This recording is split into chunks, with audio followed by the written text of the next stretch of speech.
Hello મિત્રો, સ્વાગત છે તમારું મારી યુટ્યુબ ચેનલ તેજસ ગુજરાતી રેસિપીઝમાં। તો આજે આપણે બનાવીશું ગુજરાતી કઢી ખીચડી।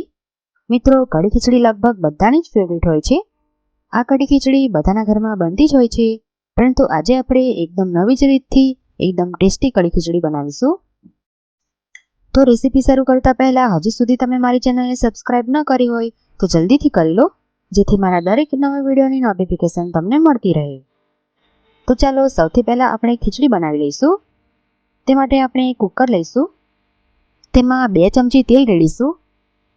તેલ ગરમ થઈ જાય ત્યારબાદ તેમાં અડધી ચમચી રાઈ નાખીશું, 1 ચપટી હિંગ નાખીશું, સાથે 1 સૂકું લાલ મરચું, 1 તમાલપત્ર, 1 લવિંગ, 1 તજનો ટુકડો અને 1 કાળી મરી નાખીશું। સાથે અડધી ચમચી જીરું એડ કરીશું। ત્યારબાદ 1 ચમચી લસણ, મરચાં અને આદુની પેસ્ટ નાખીશું। સાથે 1 સમારેલી ડુંગળી એડ કરીશું અને બધું મિક્સ કરી લઈશું। મિત્રો, અહીં આપણે ગેસનો ફ્લેમ લો જ રાખીશું। ડુંગળી ચડી જાય ત્યારબાદ તેમાં આપણે 1 ઝીણું સમારેલું ટામેટું નાખી દઈશું અને મિક્સ કરી લઈશું। મિત્રો, અહીં આપણે 2 જણને થઈ શકે તેટલી ક્વોન્ટિટીમાં ખીચડી બનાવીશું। ત્યારબાદ મેં અહીં 2 કપ જેટલા ચોખા લીધા છે, તેને આપણે ચોખ્ખા પાણીમાં 2 વાર વોશ કરી લઈશું અને ધોયેલા ચોખાને અંદર એડ કરી દઈશું અને બરાબર મિક્સ કરી લઈશું।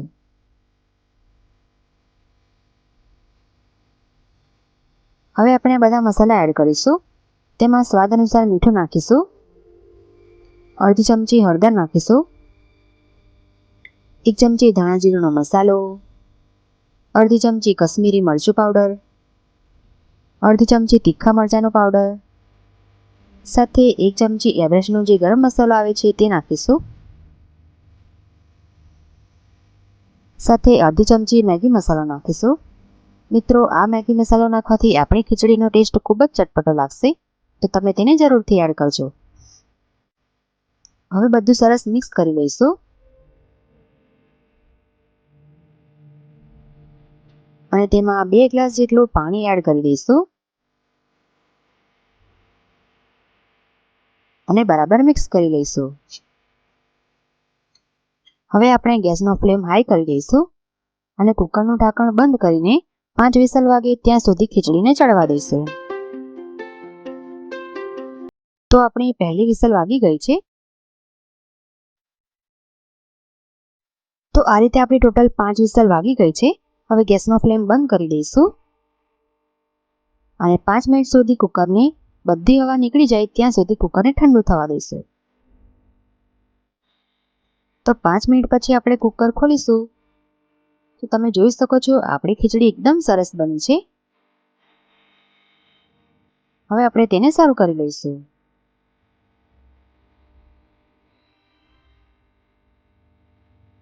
તો હવે આપણે કઢી બનાવી લઈશું। તે માટે એક તપેલી લઈશું, તેમાં 1 ચમચી ચણાનો લોટ નાખીશું। મિત્રો, અહીં આપણે ચણાના લોટને ચાળીને લઈશું, જેથી તેમાં રહેલા લમ્સ છૂટા પડી જાય।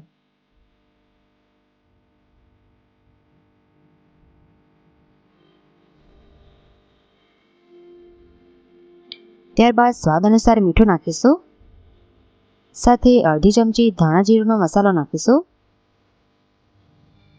અડધી ચમચી લાલ મરચું પાવડર નાખીશું, અડધી ચમચી કશ્મીરી મરચું પાવડર, સાથે અડધી ચમચી હળદર નાખીશું।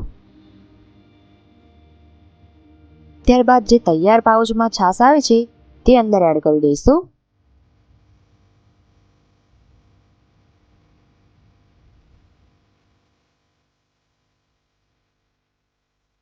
અને રવીની મદદથી સરસ વલોવી દઈશું।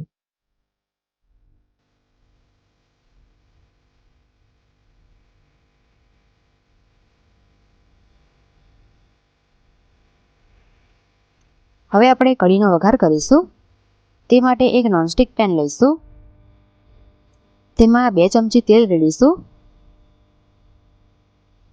અહીં આપણે ગેસનો ફ્લેમ લો જ રાખીશું। તેલ ગરમ થઈ જાય ત્યારબાદ અડધી ચમચી રાઈ નાખીશું, સાથે અડધી ચમચી જીરું, 5 થી 6 મીઠા લીમડાના પાન એડ કરીશું. સાથે 1 ચપટી હિંગ નાખીશું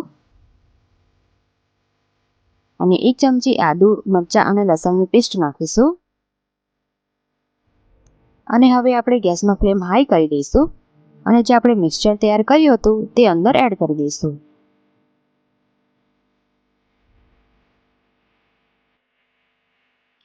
હવે આપણે લો ફ્લેમ પર કઢીને ઉકળવા દઈશું.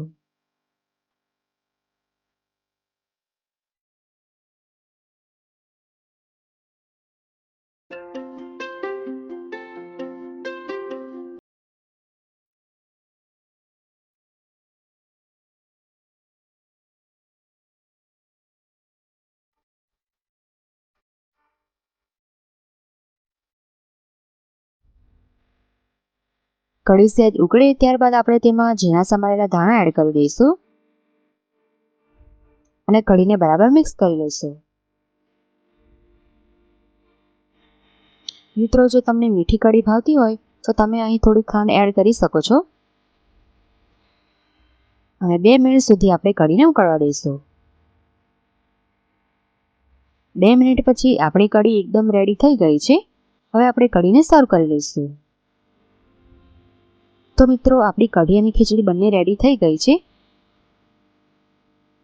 તો તમે જોઈ શકો છો કે જોતાં જ મોઢામાં પાણી આવી જાય તેવી કઢી ખીચડી બની છે. આ ખીચડી ગરમ ગરમ ખાવાથી ખૂબ જ ટેસ્ટી લાગે છે. તો તમે આ રીતથી કઢી ખીચડી જરૂરથી બનાવજો અને તમારો અનુભવ મને કમેન્ટ બોક્સમાં જરૂર જણાવજો. તો મિત્રો, મારી આજની રેસીપી તમને ગમી હોય તો મારા વિડીયોને લાઇક અને શેર જરૂરથી કરજો.